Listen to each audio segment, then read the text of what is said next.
We're here today to talk about the pop culture in the 1920s.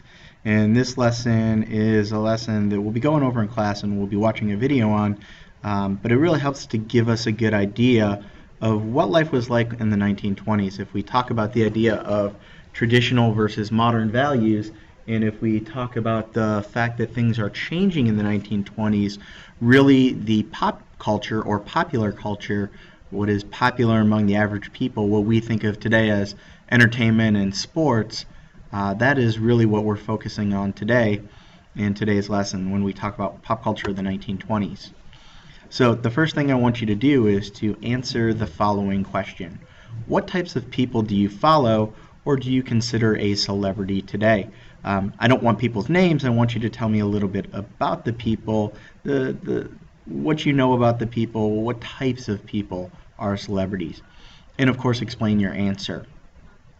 If you're doing this on Edpuzzle or Google Classroom, right now you can hit the next button and your question box will pop up and you can type the answer in there.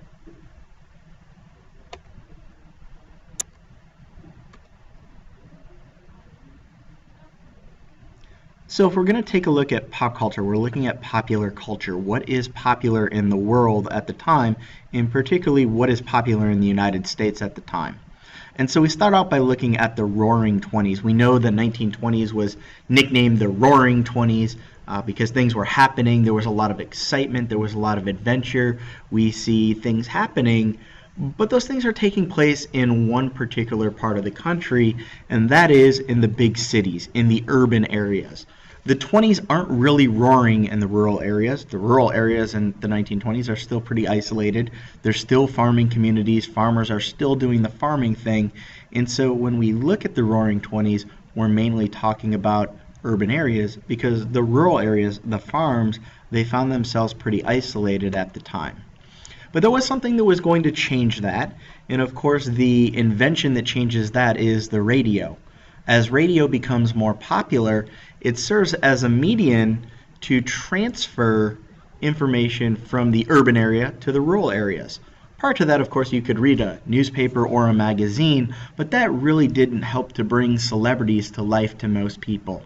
Certainly people were reading magazines and newspapers, they were learning from them, but that wasn't really creating the modern way of life and the modern way of thinking that we will see once we get the radio. And so the radio really helps to connect urban and rural areas.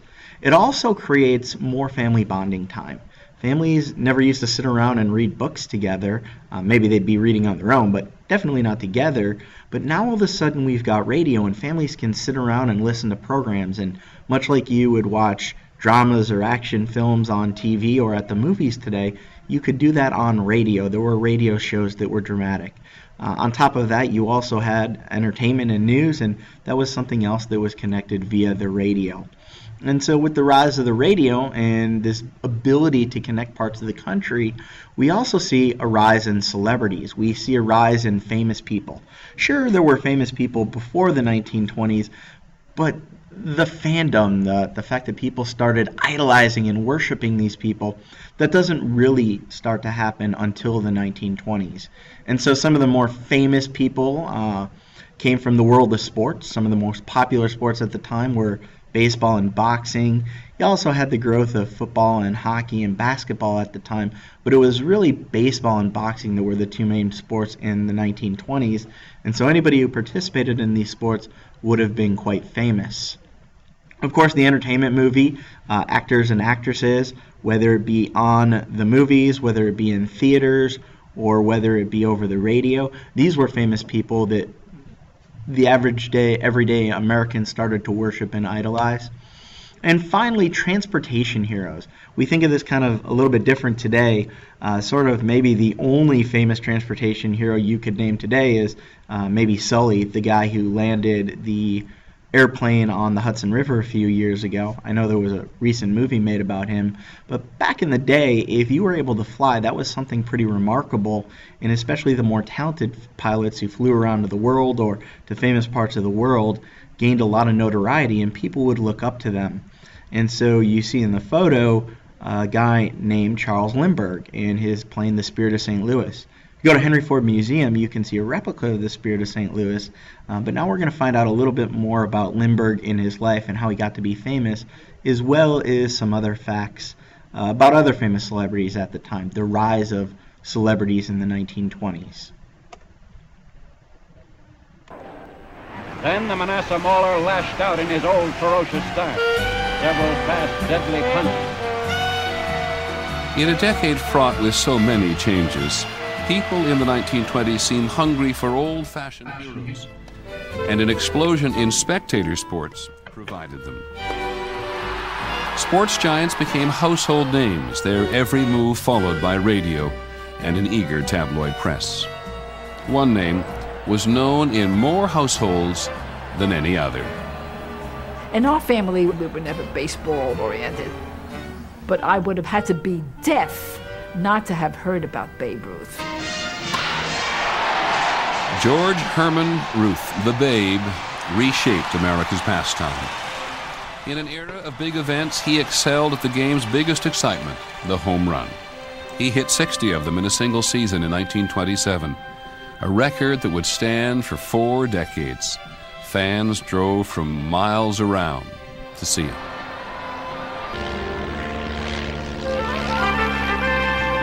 The public's fascination with flying in the 1920s seemed fitting for a time when even gravity couldn't hold down progress, and when every boundary seemed just waiting to be broken. In 1927, one pilot would put aviation and himself on every front page in the world. On a misty May morning outside New York City, a plane called the Spirit of St. Louis was ready to take off for Paris. No one had ever flown solo across the Atlantic before.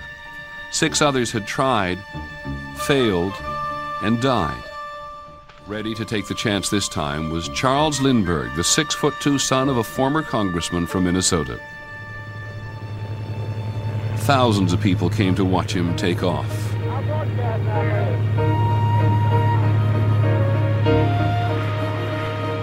Once he was out of sight, it seemed as if all America held its breath. In Yankee Stadium, they had 3 minutes of silence, praying for him. Everybody in the country was praying for him. Flying the fuel-heavy single-engine plane was a battle against weather, hunger, and fatigue. For the entire 33-and-a-half-hour flight, the Western world wondered about the fate of that tiny plane somewhere over the vast Atlantic.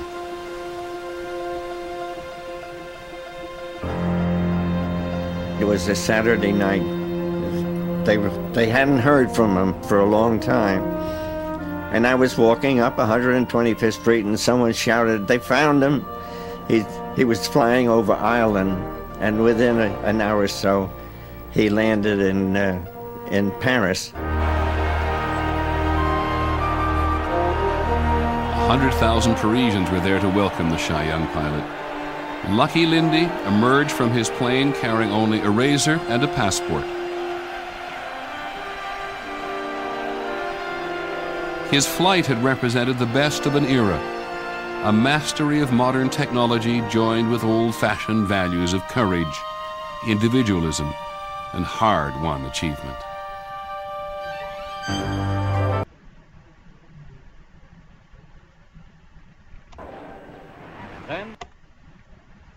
If you're watching this at home, we're about to begin a video in class called Lindbergh Kidnapping.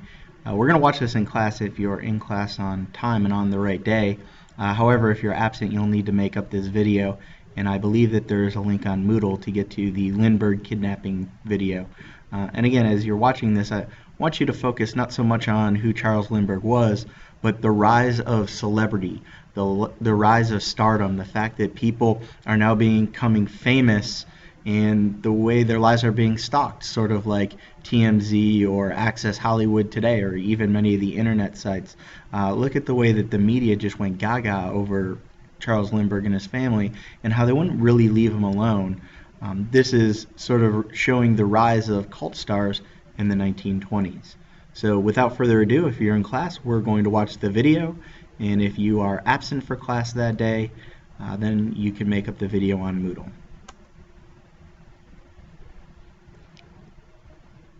The end.